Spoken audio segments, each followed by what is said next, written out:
हाँ तो नमस्कार मेरे प्यारे बच्चों, आपका बहुत बहुत स्वागत है इमेजिन पॉइंट यूट्यूब प्लेटफॉर्म पर। तो बेटा आज से मेरा इंटरमीडिएट का मैं अब फिजिकल केमिस्ट्री का लेक्चर स्टार्ट करता हूँ। वैसे इंटर के सिलेबस में आपके जो फिजिकल केमिस्ट्री के चैप्टर है बेटा वो 3 चैप्टर सिलेबस में है मोस्टली। एक का नाम है बेटा केमिकल काइनेटिक्स, दूसरे का नाम है बेटा सोल्यूशन और तीसरे का नाम है बेटा इलेक्ट्रोकेमिस्ट्री। और इसके बाद डी ब्लॉक और एफ ब्लॉक और जे होने के बाद मेरा जो सिलेबस होगा इंटर का बेटा वो कंप्लीट हो जाएगा।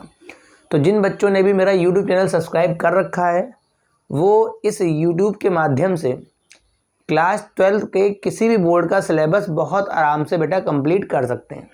तो आज हम लोग अपने क्लास 12 बोर्ड एग्ज़ाम के लिए, देखो ये बोर्ड एग्ज़ाम के लेक्चर्स हैं, नीट जेई वाले लेक्चर्स बेटा अलग आते हैं। तो बेटा हम लोग स्टार्ट करते हैं। मेरे पास जो चैप्टर फिजिकल केमिस्ट्री का है जिसका नाम है बच्चा केमिकल काइनेटिक्स। भाई फिजिकल केमिस्ट्री में लोगों को बहुत ज़्यादा दिक्कत रहती है। कैंसर ऑर्गेनिक तो चलो रिएक्शंस कर करके आ जाती है, मगर हमारे पास फिजिकल केमिस्ट्री सर हमारी बहुत वीक है। तो मैं बता दूं कि ये जो मेरे पास केमिकल काइनेटिक्स है ये है क्या। देखो भाई हमारे पास जितनी भी केमिकल रिएक्शंस होती हैं, ओवरऑल जितनी भी केमिकल रिएक्शन सबका अपना कोई ना कोई रेट ऑफ रिएक्शन होता है। कोई रिएक्शन स्लो होती है, कोई फास्ट होती है, कोई वेरी स्लो होती है। तो इन सब के अगर मैं रेट की स्टडी करूं, मतलब एक केमिस्ट्री की ऐसी ब्रांच है the branch of physical chemistry which deals with rate of reaction, ठीक, and the effect of temperature, pressure, concentration, catalyst. अगर इन सब के इफेक्ट को मैं रेट पे देखूं कि भाई मैंने टेम्परेचर बढ़ा दिया तो रेट में क्या इफेक्ट पड़ गया, मैंने प्रेशर बढ़ा दिया तो भाई रेट में क्या इफेक्ट पड़ गया, मैंने कोई कैटलिस्ट रख दिया तो रेट में क्या फ़र्क पड़ गया था, अगर मैं इन सब की स्टडी करूं तो इस केमिस्ट्री की ब्रांच को मैं बोलता हूं बेटा केमिकल काइनेटिक्स। तो अगर आपको लिखना है कि what is the chemical kinetics तो मैं नोट नहीं करूँगा, मैं एक वर्ड बोल दूंगा। वर्ड क्या होगा बेटा? The branch of physical. जैसे आप क्लास में टीचर बोलता है आप लिख लेते हो, वैसे यहाँ पर भी मैं बोलूँगा तो आप लिख ही लोगे, ठीक। उसके लिए मेरे को बोर्ड पर लिखने की आवश्यकता क्या है? तो मैं बोल सकता हूँ the branch of physical chemistry which deals with the rate of reaction and factors affecting temperature, pressure, concentration and catalyst is known as chemical kinetics. मतलब कुल मिला के अगर किसी रिएक्शन पर हम टेम्परेचर का इफेक्ट देखें, किसी रिएक्शन पर हम प्रेशर का इफेक्ट देखें, किसी रिएक्शन पर हम कैटलिस्ट का इफेक्ट देखें, किसी रिएक्शन पर हम कंसंट्रेशन मतलब ज़्यादा अमाउंट ले लें, कम देखें, इसका अगर इफेक्ट देखे हैं तो उस ब्रांच को हम बोलते हैं बेटा केमिकल काइनेटिक्स। अब यहाँ पर डिस्कस आता है कि हम लोग किन किन रिएक्शनों की स्टडी करेंगे। तो बेटा रिएक्शंस बेटा मेरे पास टोटल टाइप्स ऑफ 3 प्रकार की रिएक्शनें होती हैं। मतलब मेरे पास 3 टाइप की रिएक्शंस है, 3 टाइप्स ऑफ रिएक्शंस, ठीक है। पहला मेरे पास क्या होता है जिनको मैं बोलता हूँ फास्ट रिएक्शंस। मतलब पहला मेरे पास जो होता है उसको मैं बोलता हूँ फास्ट रिएक्शंस, ठीक है। ये जो रिएक्शनें होती हैं वो 10⁻⁸ सेकेंड, 10⁻⁹ सेकेंड, इस तरह से इतने कम समय में कंप्लीट हो जाती हैं। बताता हूँ अभी कौन सी होती हैं। दूसरा मेरे पास बच्चा आता है जिसको मैं बोलता हूँ स्लो रिएक्शंस। मतलब पहला मेरे पास है फास्ट रिएक्शन, दूसरा मेरे पास है स्लो, और तीसरा मेरे पास है बच्चा जिसका नाम होता है वेरी स्लो रिएक्शंस। जैसे आपके घर में आपने देखा होगा कि कोई व्यक्ति ऐसा होगा जो हमने कहा तुरंत उसने कर दिया खट से, बिना टाइम लैग के। मतलब मैंने कहा, मेरा कहना हुआ नहीं, उसने खटाक से लाके दे दिया, तो फास्ट रिएक्शन है, ठीक है। मैंने कहा है, अब वो गया है, वो लाएगा, थोड़ा स्लो है। मैंने कहा है, मैं महीने भर से कह ही रहा हूँ कि भाई ये काम करवा दो, और महीने भर से कर ही रहा है, तो बेटा वो क्या है? Very slow reaction. पता लगा कोई बच्चा पढ़ने वाला है, 100 में 100 ले आया, वेरी फास्ट रिएक्शन है, ठीक। एबनॉर्मल है, 100 में 60 ले आया, ठीक है, नॉर्मल चल रहा है। कोई बच्चा है बिल्कुल पढ़ने वाला नहीं है, 100 में 4 नंबर लेके आ गया। तो भाई मेरे पास ये 3 रिएक्शनें हैं। तो देखो जितनी भी रिएक्शनें, जो भी रिएक्शंस आयनिक होती है, बच्चा बहुत ध्यान से बात सुनेंगे, जितनी भी रिएक्शनें बेटा जो आयनिक होती हैं, जिनमें आयंस पार्टिसिपेट करते हैं बेटा, वो हमेशा फास्ट रिएक्शंस होती है। मतलब कोई भी रिएक्शन अगर आयनिक होने वाली है बेटा तो हमेशा फास्ट रिएक्शंस होती है। जैसे मान लो आपने सिल्वर नाइट्रेट ले लिया और सिल्वर नाइट्रेट का सोल्यूशन ले लिया, ठीक है। तो इसके सोल्यूशन में 2 प्रकार के आयंस आ गए होंगे Ag+ और NO3-। इसमें से कोई भी अभी दिखाई नहीं पड़ रहा है, ठीक है। अब मैंने इसमें नमक का सोल्यूशन डाल दिया। किसका सोल्यूशन डाल दिया? नमक का। तो जब मैं डालूंगा तो इससे आयन बनेगा Ag+ और इससे बनेगा Cl, दोनों की भी लगेगा स्ट्रांगली फोर्स ऑफ अट्रैक्शन और खट से जुड़ के बेटा AgCl का व्हाइट PPT बना देगा, बाकी बना देगा बच्चा सोडियम नाइट्रेट। तो ये जो रिएक्शन ओवरऑल लेबोरेटरी में जितनी भी बेटा आयनिक रिएक्शनें होती हैं वो सब की सब बेटा कैसी होती हैं? फास्ट रिएक्शंस होती हैं। और बेटा इनके होने का जो टाइम है ना वो लगभग 10⁻⁹ सेकेंड। बताओ इतने कम समय में ये रिएक्शनें निपट जाती हैं। मतलब इनके होने का जो समय है भाई 1 सेकंड में नहीं है। मतलब ये रिएक्शनें देखने को भी नहीं मिलेंगी। आप अलग अलग टेस्ट ट्यूब में इनको लोगे और अगर एक में मिलाओगे तो लगेगा पहले व्हाइट PPT आ गया, मिलाने के पहले लगेगा व्हाइट PPT आ गया। इतनी फास्ट रिएक्शन है, ठीक है। दूसरा मेरे पास क्या होता है? स्लो रिएक्शन है। तो अगर किसी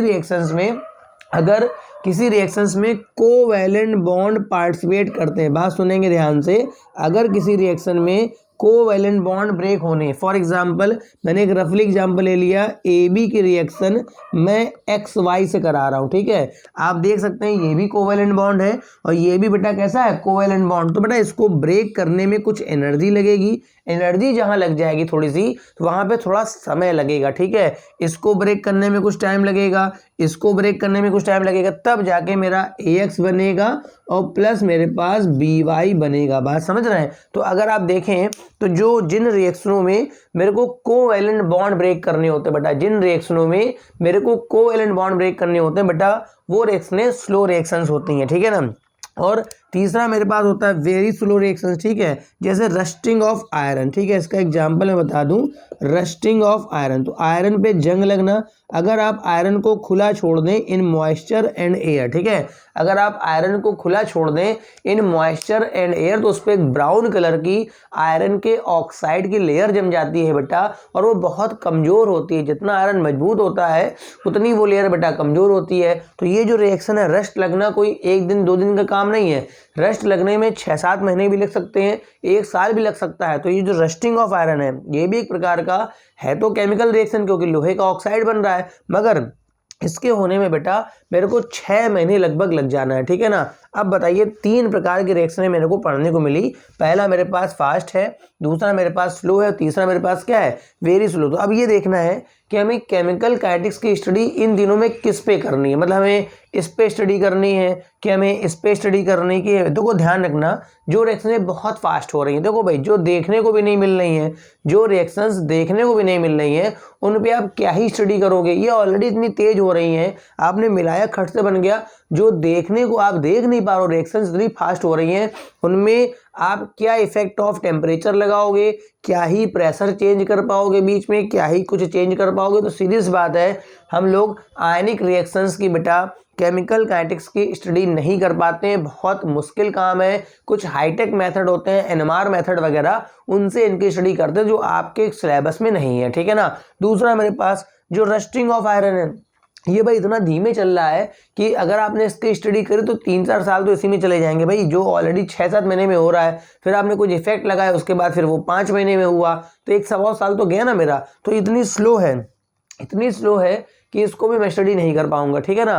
तो जो एवरेज 2 घंटे में हो जाए, आपकी 4 घंटे में हो जाए, अरे मैक्सिमम 1-2 दिन में हो जाए, तो वो रिएक्शनें हैं बेटा हमारे पास स्लो रिएक्शंस। और बेटा हम इन्हीं रिएक्शंस की स्टडी करते हैं। बात समझ रहे हैं? तो बेटा जैसे मान लो तुमसे कहें कि कोई बच्चा है जो 100 में 99 नंबर ले आया, ठीक है भाई, कोई बच्चा है जो 100 में 99 नंबर ले आया। अब मैंने उससे कहा बेटा पढ़ाई किया करो, बेटा पढ़ते नहीं हो, उसका तो खून खौल जाएगा, कहेगा यार ये 100 में मैं 99 नंबर ले आया हूँ और अंकल हमसे कह रहे हैं, चाचा हमसे कह रहे हैं कि बेटा पढ़ाई करा करो। तो उससे नहीं कहना है, उस पर ध्यान नहीं देना है, वो ऑलरेडी 99 ला रहा है। अब मान लो कोई बच्चा मान लो ऐसा है जो 100 में 4 नंबर लेके आ रहा है। अब 100 में जो 4 नंबर लेके आ रहा है, ठीक है, 100 में 4 लाया, ठीक है, 33-35 वाला पास हो पाता है। तो मैंने उससे कहा भी, प्रेशर डाला भी, बेटा पढ़ाई किया करो तो पढ़ लेगा थोड़ा बहुत। तो 100 में 4 के बजाय 6 नंबर ले आएगा। बेटा फेल पहले भी था, फेल बाद में भी था, मतलब मेरे कहने से कोई खास फर्क नहीं पड़ा। 99 वाले को भी कहूंगा तो भी 100 नहीं पहुंचाएगा, 99 ही लाएगा।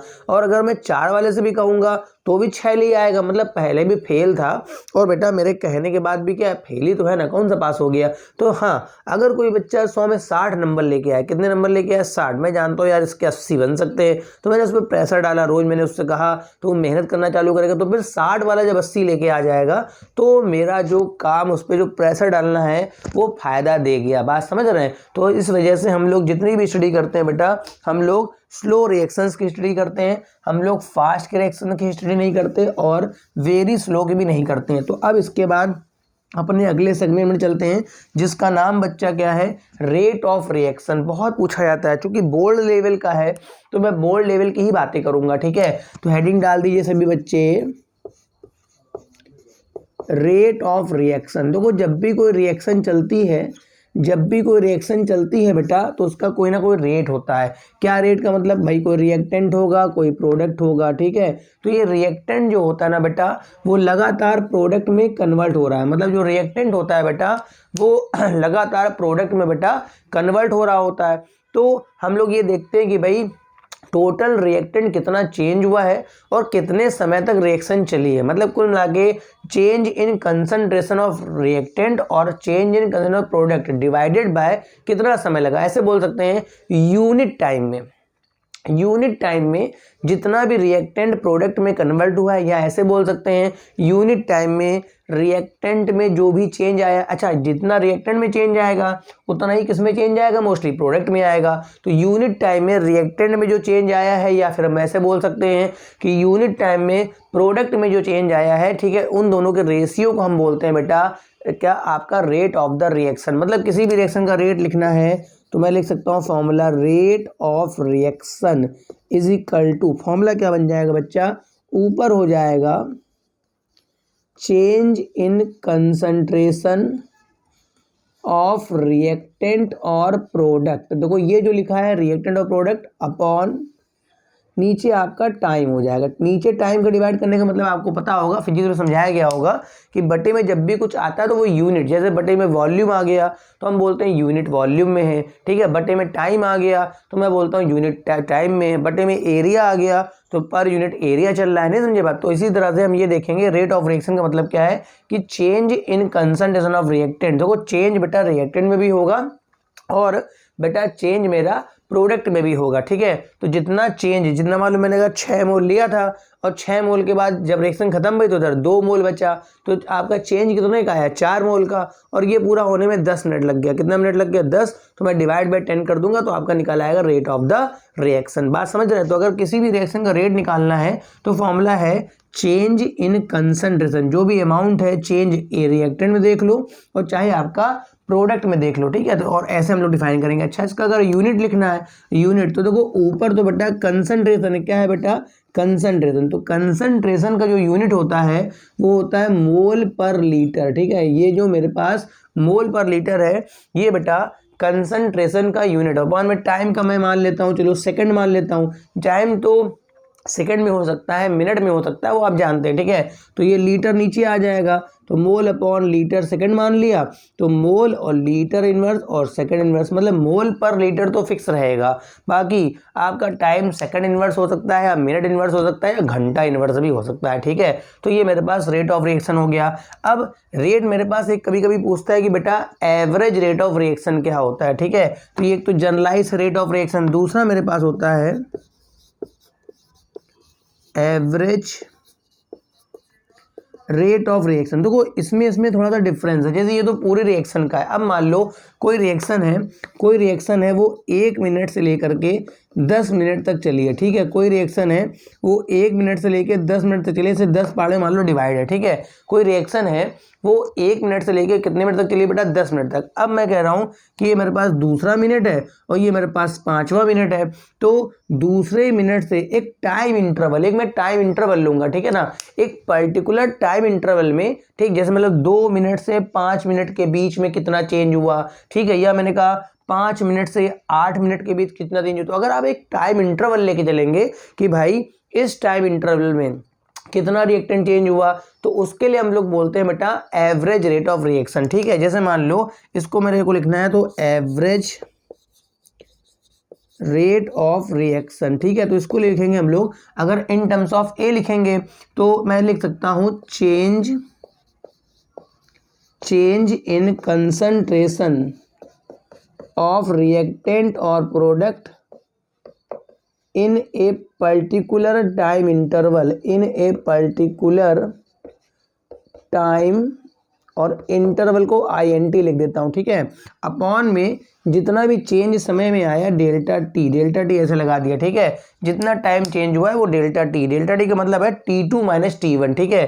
जैसे मान लो 2 से 5 के बीच, तो मैं मानूंगा 5 माइनस 2, मतलब 3 मिनट के अंदर कितना चेंज हुआ, ठीक है। और इस 3 मिनट के दायरे में जितना भी चेंज आया होगा मैं उसको लगा दूंगा। तो ये जो आएगा बेटा, जब आप कभी रेट को, बात सुनेंगे ध्यान से, जब आप कभी रेट को एक टाइम इंटरवल में देखने लग जाते हैं ना बेटा, जब आप कभी रेट को टाइम इंटरवल में देखने लग जाते हैं ना, तो मैं बोलता हूं बेटा average rate of reaction. Unit बेटा वही होगा, यूनिट में कोई चेंज नहीं आएगा। मुझसे कहा गया कि आपको देखना है 2 मिनट से लेके 8 मिनट तक में एवरेज रेट ऑफ रिएक्शन, कोई बात नहीं। तो 2 मिनट से 8 मिनट मतलब नीचे हो जाएगा 8 माइनस 2, कितना हो जाएगा बेटा 8 माइनस 2, और ऊपर क्या हो जाएगा कि 2 मिनट से लेके 8 मिनट तक में जितना भी चेंज आया है कंसंट्रेशन में मैं उसको लिखूंगा, ठीक है। अब मेरे पास ये जो एवरेज रेट ऑफ रिएक्शन है, ठीक है, ये मैं लिख सकता हूँ इन टर्म्स ऑफ रिएक्टेंट लिख सकता हूँ, या फिर इन टर्म्स ऑफ लिख सकता हूँ प्रोडक्ट लिख सकता हूँ, ठीक है।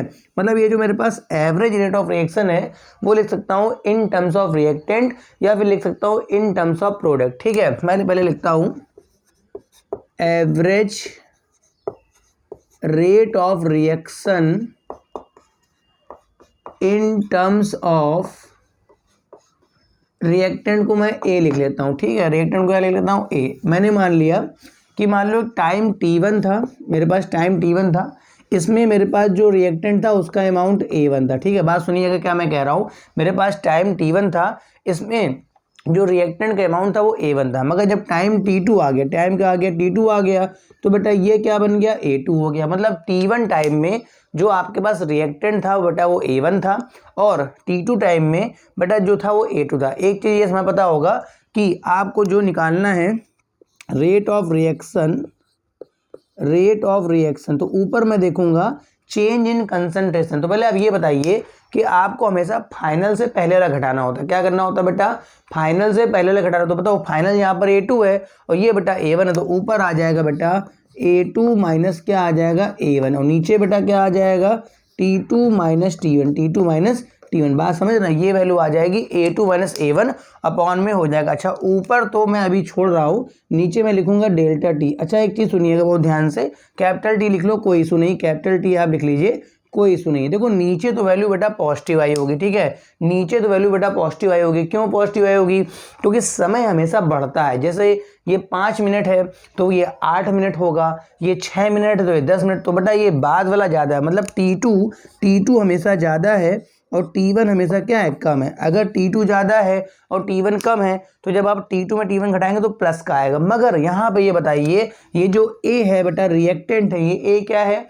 रिएक्टेंट है बेटा, जो समय के साथ घटेगा। समय के साथ क्या होगा बेटा, घटेगा। मतलब सीधी सी बात समझिए, A2 कम होगा मतलब A2 आपका कम होगा और A1 बेटा ज़्यादा होगा। बात समझ रहे हैं आप, A2 बेटा कम होगा और A1। अब खुद सोचिए, दिमाग लगाइए ना, अगर A2 कम है और ये ज़्यादा है, ठीक है, तो बताइए इसका जो डिफरेंस आएगा वो माइनस साइन के साथ आएगा, तो माइनस लगा दीजिए और डेल्टा A लिख दीजिए। बात समझ रहे हैं, आपका जो है वो रिएक्टेंट के टर्म में लिखा जाता है माइनस का डेल्टा। हो सकता है कुछ लोगों ने आपको ये चीज़ डायरेक्ट बता दी हो कि भैया रिएक्टेंट का हो तो माइनस का लिख देना, प्रोडक्ट का हो तो प्लस का लिख देना, ठीक है। इसी तरह से अगर मैं लिख देता हूँ इन टर्म्स ऑफ बी, तो आप खुद दिमाग लगाइए भाई, समय के साथ प्रोडक्ट बढ़ेगा। मतलब T1 समय में B1 था मान लो, और T2 समय में वो B2 हो गया होगा, मगर वहाँ जो B2 होगा वो ज़्यादा होगा, तो जब मैं B2 में B1 घटाऊंगा ना बेटा तो प्लस की वैल्यू आएगी। तो इन टर्म्स ऑफ प्रोडक्ट आपका जो रेट ऑफ रिएक्शन बनेगा वो प्लस का बनेगा delta B upon delta T. देखो जब आप डेल्टा लिखते हैं ना तो कोई बड़ा टाइम इंटरवल होता है, ध्यान रखिएगा, 2 से 4 मिनट, 4 से 6 मिनट, 6 से 10 मिनट, कोई भी हो सकता है, कोई छोटा टाइम इंटरवल वहाँ पर नहीं होगा। तो ये जो मेरे पास था average rate of reaction in terms of A, तो ए के लिए बेटा ये बनेगा, मतलब रिएक्टेंट के लिए ये बनेगा विद माइनस साइन, प्रोडक्ट के लिए क्या बनेगा बेटा प्लस साइन, ठीक। अब इसी तरह से मेरे पास एक वर्ड आता है इंस्टेंटेनियस रेट ऑफ रिएक्शन, उसकी मैं बहुत डिटेल नहीं दे रहा हूँ, ठीक है, क्योंकि जेईई मेंस या नीट का तो बैच है नहीं।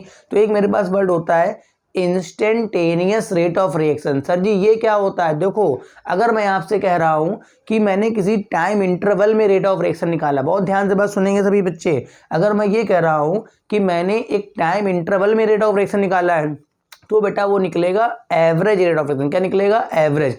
मैं अगर कह रहा हूं कि मैं किसी पर्टिकुलर टाइम में, मतलब चौथे मिनट में कितना चेंज आया, पांचवें मिनट में कितना चेंज आया, मतलब एक पर्टिकुलर टाइम पे देख रहा हूं, छठवें मिनट, देखो बड़ा डिफरेंस है, 6 से 8 मिनट, ये क्या है बेटा?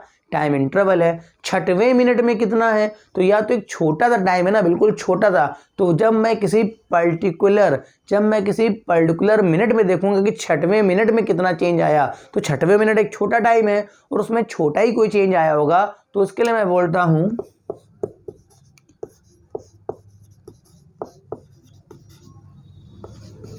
Instantaneous rate of reaction. और बच्चा इसके लिए मैं लिखता हूं बेटा आपका dA/dt। क्या लिखूंगा बच्चा? dA। मतलब देखिए अब मैंने चेंज क्या करा कि जो मैं डेल्टा चला रहा था, क्या चला रहा था बेटा? डेल्टा। तो डेल्टा तो एक बड़ा इंटरवल हो गया, मगर जो स्मॉल डी होता है वो बहुत छोटा होता है। तो यहाँ पर बस आप क्या करने वाले हैं कि अगर आपसे इंस्टेंटेनियस पूछेगा तो आप स्मॉल डी की बात करेंगे, और हम लोग मोस्टली चूंकि रेट हर सेकंड बदलता है, रेट हर मिनट बदलता है, तो हम लोग अधिकांशतः जो है बेटा इंस्टेंटेनियस रेट का इस्तेमाल करते हैं, डेल्टा वाले का इस्तेमाल नहीं करते हैं। अब रिएक्टेंट के लिए होगा तो माइनस का हो जाएगा, प्रोडक्ट के लिए होगा तो प्लस का dB/dt हो जाएगा। यहाँ तक बात क्लियर है? यूनिट बेटा वही रहेगा आपका मोल, लीटर इनवर्स, सेकंड इनवर्स या फिर मिनट इनवर्स, ठीक है। तो अगर मुझसे कोई पूछे कि रेट ऑफ रिएक्शन जनरलाइज कोई पूछ के चला जाए, तो मैं बोलूँगा भाई कि जितना आपका चेंज आया है वो देख लो, जितने समय में आया डिवाइड कर दो, वो तो नॉर्मली रेट ऑफ रिएक्शन है, ठीक है। अगर आपसे कहता है भाई मेरे भैया एवरेज बता दो, तो एवरेज का क्या है, क्या सीन है? भले ही 2 घंटे रिएक्शन चल रही हो, आप बीच में 4 मिनट के इंटरवल में देख लो, 10 मिनट के इंटरवल में देख लो, तो जिस इंटरवल में आप देखोगे ना उसी में देखोगे कितना चेंज हुआ है, तो वो जो आएगा वो एवरेज, वो भी एक इंटरवल है ना, तो डेल्टा लगेगा। क्या लगेगा? डेल्टा। मगर जब मैं कहूँगा चौथे मिनट में देख लो भैया, चौथे सेकंड में देख लो, इस तरह से क्या चेंज है, तो मैं देखूंगा भाई तो आपका डी लग जाएगा। तो इसके लिए मैं बोलता हूँ इंस्टेंटेनियस रेट ऑफ रिएक्शन। बात समझ में आ गई? तो यूनिट बेटा सबका वही रहेगा, मोल पर लीटर और सेकंड, ठीक है, या फिर मिनट हो सकता है, ठीक है।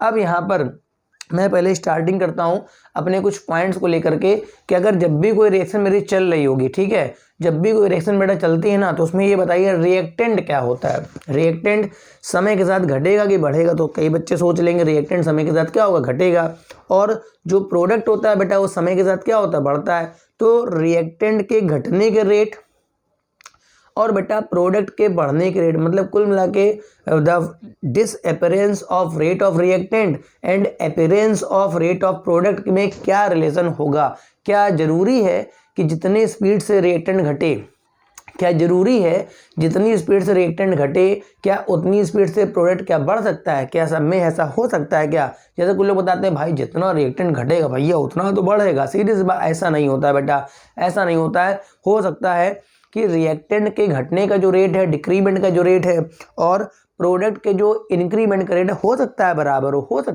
हो, मगर अगर आपकी स्टोइचियोमेट्री चेंज होगी ना तो उस तरह गड़बड़ हो जाएगा, ठीक है। तो हेडिंग डाल दो, इसका न्यूमेरिकल बहुत पूछा जाता है, चाहे बोर्ड एग्जाम हो और चाहे आपका नीट हो चाहे जेईई मेंस हो, ठीक है। तो relation between rate of disappearance of reactant and rate of formation of product। Heading ठीक से देख लीजिए।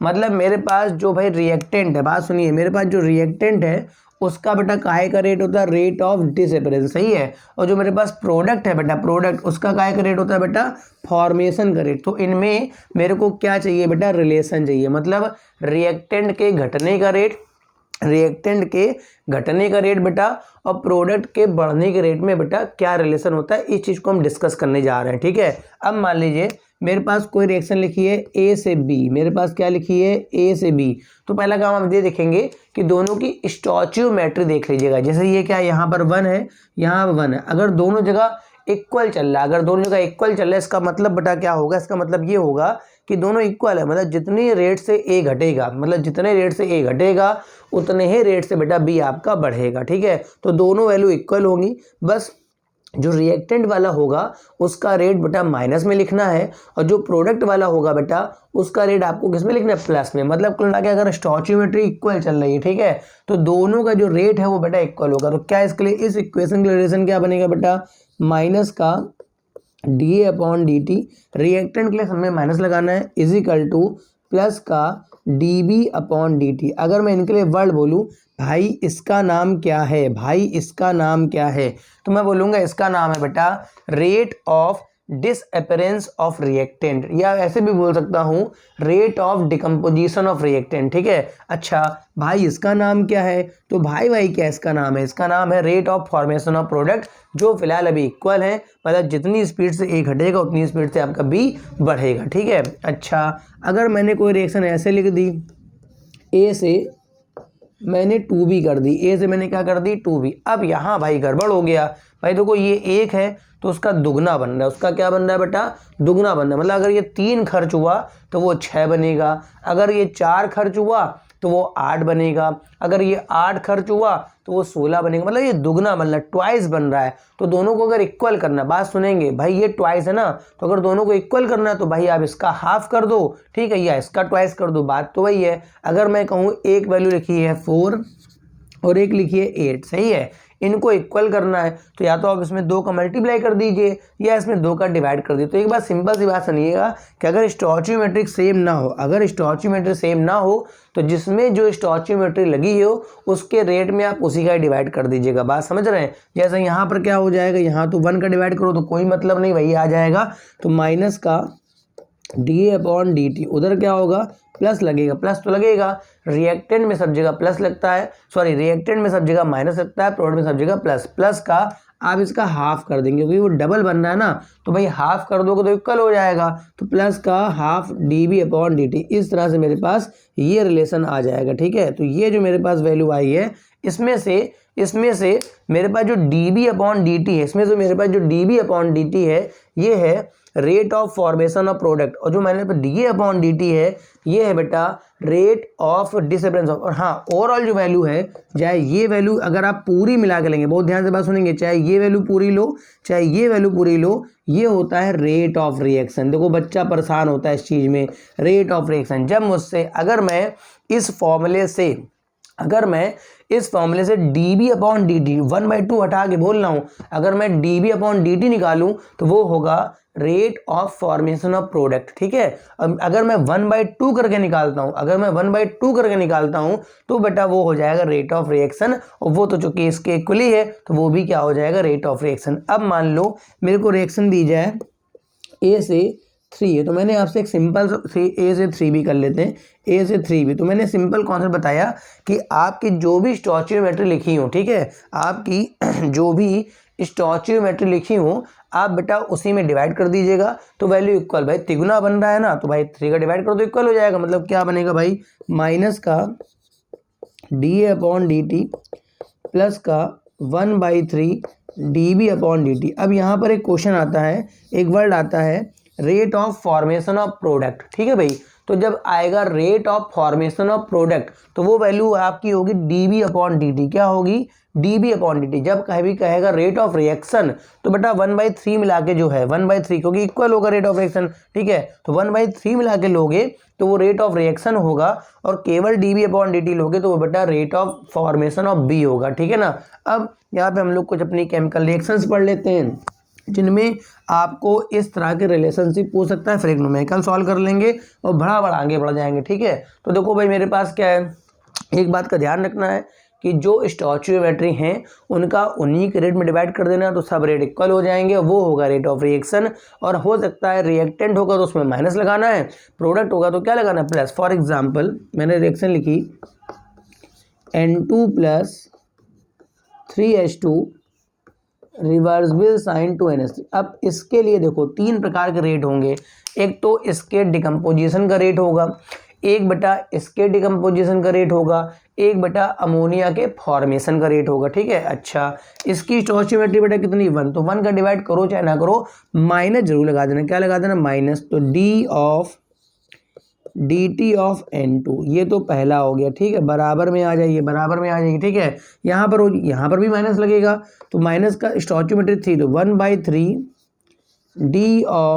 dt ऑफ H2 हो जाएगा। ठीक है, ये बात क्लियर है, इजिकल टू में आ जाइए। ठीक है, अब बराबर में चूंकि अमोनिया प्रोडक्ट है, क्या है बेटा? प्रोडक्ट है, तो प्लस का 1/2 D of dt of NH3 हो जाएगा। अच्छा, इन तीनों की वैल्यू अब देखें तो ये दोनों आपस में बराबर हैं, तो ये जो पूरी वैल्यू है ये इस पूरे के इक्वल है। बात सुनिएगा, और ये जो पूरी वैल्यू है ये इसके पूरे इक्वल, और यही तीनों पूरी वैल्यू जो हैं, यही तीनों वैल्यू हैं हमारे पास रेट ऑफ रिएक्शन। क्या है बेटा?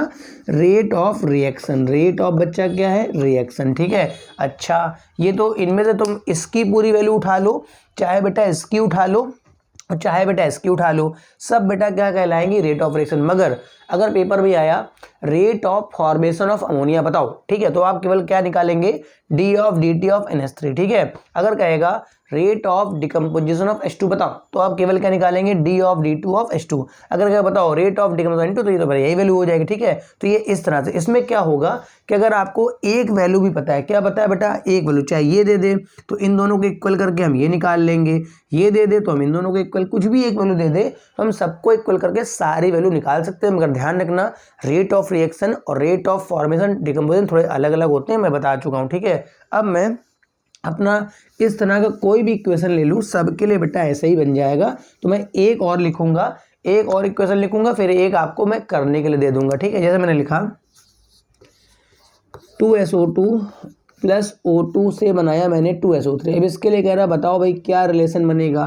तो देखो सीधी सी बात, मैंने कहा कि जिसमें जो स्टोइचियोमेट्री हो उसका डिवाइड कर दीजिएगा, और अगर रिएक्टेंट का होगा बेटा, अगर बेटा रिएक्टेंट का होगा तो आप माइनस में लगा देंगे, और बेटा अगर प्रोडक्ट का होगा तो प्लस में। देखो इसका क्या बनेगा बेटा?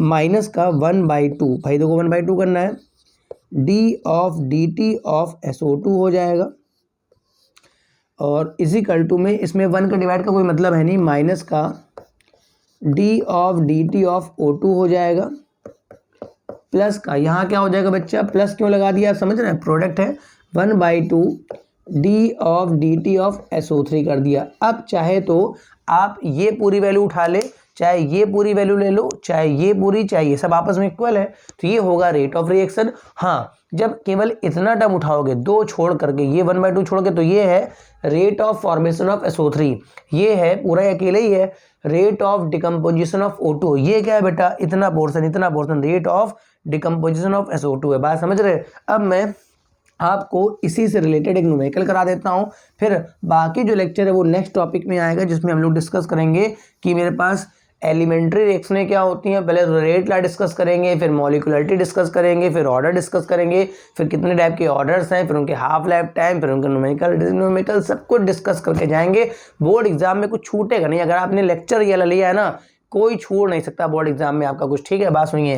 तो देखो मैंने क्वेश्चन दे दिया, एक आपको इक्वेशन दी होगी, क्या दी होगी? इक्वेशन। ठीक है, मैं ये इक्वेशन दे दी, 2SO2 प्लस O2 से मैंने बना लिया 2SO3 बना लिया। ठीक है, ऐसे कर लिया। अब इसमें क्या करेगा? मैंने दे दिया, मैं लिख रहा हूँ, मैं क्या लिख रहा हूँ? Rate of formation of SO3, rate of formation of SO3 is 2 × 10⁻⁴। ठीक है, then calculate rate of decomposition of SO2 and O2। बात सुनिएगा भाई, मैं क्या लिख रहा हूँ। देखो भाई, मेरे को इक्वेशन पकड़ा दी उसने, फिर कहा कि अमोनिया के SO3 के बनने का रेट आपका ये है, SO3 के बनने का रेट, केवल SO3 के बनने का रेट, ठीक है, तो वो आप प्लस में लिखेंगे, ठीक है। अच्छा, इन दोनों के वो तो साफ समझ में आ रहा है कि ये बन रहा है, इनके डिकम्पोजिशन का रेट चाहिए, तो मैं पहले एक क्वेश्चन बना लूंगा मैंने। हाँ, पहले जरा देखो ये क्या लिखा है, rate of formation of SO3, इसका मतलब क्या हुआ, क्या दिया है मेरे को, D of dt of SO3, इसकी वैल्यू केवल दे रखी है, क्योंकि इसी का मतलब होता है rate of formation of SO3 कितना है, 2 × 10⁻⁴, ये आपको गिवन हो गया, बात समझ रहे हैं, ये आपको गिवन हो गया। अब मैं क्या करूंगा, अपना जो भी स्टोइचियोमेट्री के अकॉर्डिंग जो इक्वेशन बनेगी मैंने उसको बना लूंगा, ठीक है। तो भाई देखो यहाँ पे 2 का डिवाइड होगा, 1 के डिवाइड का कोई मतलब नहीं, यहाँ पर भी 2 का डिवाइड होगा, ये लिखा जाएगा माइनस में, ये लिखा जाएगा माइनस में, ये लिखा जाएगा प्लस में। तो मैं लिखना चालू करता हूँ, माइनस का 1/2 D of dt of SO2, बेटा SO2 लगा दिया ना यहाँ पर, बात समझ रहे हैं, SO2, ठीक है। और माइनस का भाई 1 का तो डिवाइड का कोई मतलब है नहीं, माइनस का d of dt of O2 हो गया। अब जाएगा प्लस में और 2 का डिवाइड हो जाएगा, प्लस का 1/2 डी ऑफ dt, भाई दिख रहा है भाई, हाँ भाई दिख रहा है, अभी तक तो दिख रहा है, SO3, ठीक है। अब बताइए, अब मैं क्या करूंगा, देखो भाई ये क्वेश्चन मेरे को मिल गई, मेरे को इसकी वैल्यू पता, तो मैं को अब मैं अगर को ये निकालना है तो मैं क्या करूंगा, इन दोनों को इक्वल कर दूंगा, ठीक है, इन दोनों को क्या कर दूंगा, इक्वल कर दूंगा, ठीक है भाई, सभी इक्वल है ना आपस में। तो मैं पहले फर्स्ट और थर्ड को इक्वल करने जा रहा हूँ, तो यहाँ इक्वल करता हूँ, तो माइनस का 1/2 D of dt of SO2, ये आपको निकालने के लिए कहा गया है, ये आपको निकालने के लिए कहा गया है, इसका नाम है rate of decomposition of SO2, बराबर में क्या हो गया, प्लस का 1/2 D of dt of SO3। अब बताओ, आप सुनिएगा, आपको इसकी वैल्यू गिवन हो गई, आपको इसकी वैल्यू गिवन हो गई, ठीक है, तो मैं यहाँ से लगा दूंगा, फिलहाल यहाँ ये 2 और ये 2 तो कट गया, और ये माइनस बेटा उधर चला जाएगा, तो अपने आप वैल्यू माइनस में आ जाएगी, तो D of dt of SO2 is equal to, उधर आ जाएगा माइनस में हो जाएगा, कैसा हो जाएगा, माइनस में, और इसी की वैल्यू तो बची है, क्योंकि 2 से 2 कट गया, तो कितनी वैल्यू आ गई, 2 × 10⁻⁴। तो ये बेटा पहला आंसर हो गया। इसका नाम बच्चा क्या बोलोगे, इसका नाम क्या बोलोगे बेटा, rate of decomposition of SO2, ठीक है। और बिल्कुल इक्वल होने चाहिए, देखो बिल्कुल इक्वल होने चाहिए, क्योंकि ये इसकी स्टोइचियोमेट्री भी 2 है, उसकी भी 2 है। अब मैं क्या करूंगा, इन दोनों को बराबर कर दूंगा, ठीक है, इन दोनों को बराबर करूंगा तो आ जाएगा rate of decomposition of O2, वो आप करके भी देख सकते हैं, चलो मैं कर देता हूँ, माइनस का D of dt of O2 लिख लिया बेटा, प्लस का 1/2, और ये वैल्यू यहाँ से लगा दे तो ये 2 × 10⁻⁴ दिखाई पड़ रहा है, हाँ लगभग दिख रहा है, 2 से 2 कट गया, तो D of dt of O2 is equal to minus का 10⁻⁴ वैल्यू आ गई, ठीक है, ये वैल्यू आपकी आ जाएगी, क्योंकि 2 से 2 कट चुका है। तो आप देखिए किस तरह से आपके आंसर निकाला। तो ऐसा कोई भी क्वेश्चन अगर आपके एग्जाम में आएगा तो आप कर लेंगे। हाँ, अगर आपसे कहता है रेट ऑफ रिएक्शन निकालो, क्या निकालो, रेट ऑफ रिएक्शन निकालो, क्या निकालो बच्चा, रेट ऑफ रिएक्शन, तो बेटा आप इस पूरे की वैल्यू बताएंगे, या आप बस यही जो वैल्यू आई, क्यों यही तो निकाल के लाए अभी, तो यही वैल्यू आपकी चाहे तो इसको लिख लो, चाहे इसको, तो यही आपका ओवरऑल जो होगा, वो जो पूरी वैल्यूज है ना बेटा, 1/2 हटा करके 1/2 जोड़ करके मतलब है ना, तो ये रेट ऑफ रिएक्शन है। जब 1/2 वगैरह हटाओगे तो वो होगा आपका पर्टिकुलर कंपाउंड का रेट ऑफ फॉर्मेशन या फिर आपका डिकम्पोजिशन। तो उम्मीद है आपको ये न्यूमेरिकल समझ में आ गया होगा। और आज के लेक्चर में हम लोगों ने क्या क्या पढ़ लिया बेटा, एक बार याद दिला देते हैं।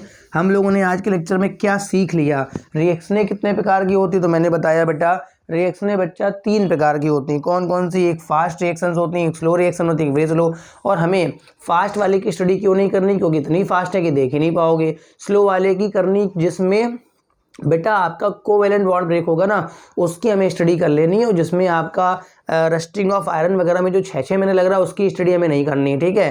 फिर उसके बाद हमने क्या पढ़ा बेटा, रेट ऑफ रिएक्शन, उसका यूनिट देख लिया बेटा क्या होता है, मोल, लीटर इनवर्स, सेकंड इनवर्स भी हो सकता है भाई मेरे, मिनट इनवर्स भी हो सकता है, ऐसा कोई इशू नहीं है, ठीक है। तो मैंने 3 प्रकार के आपको रेट बताया, तो सिंपल रेट ऑफ रिएक्शन जो होता है। फिर कल को अगर पूछेगा एवरेज वाला, तो मैं बता दूंगा भाई कि एक टाइम इंटरवल में जो होता है वो एवरेज वाला है, ठीक है। और अगर पर्टिकुलर मिनट में आप निकालने जाओगे, हाँ एवरेज वाले में आपका एवरेज वाले में ये डेल्टा लगता है, ठीक है, क्योंकि एक बड़ा चेंज है, तो बड़े चेंज के लिए हम डेल्टा लगाते हैं, छोटे चेंज के लिए हम स्मॉल डी लगा लेते हैं, ठीक है। अगर आपसे पूछेगा इंस्टेंटेनियस वाला पूछेगा तो आप स्मॉल डी लगाएंगे।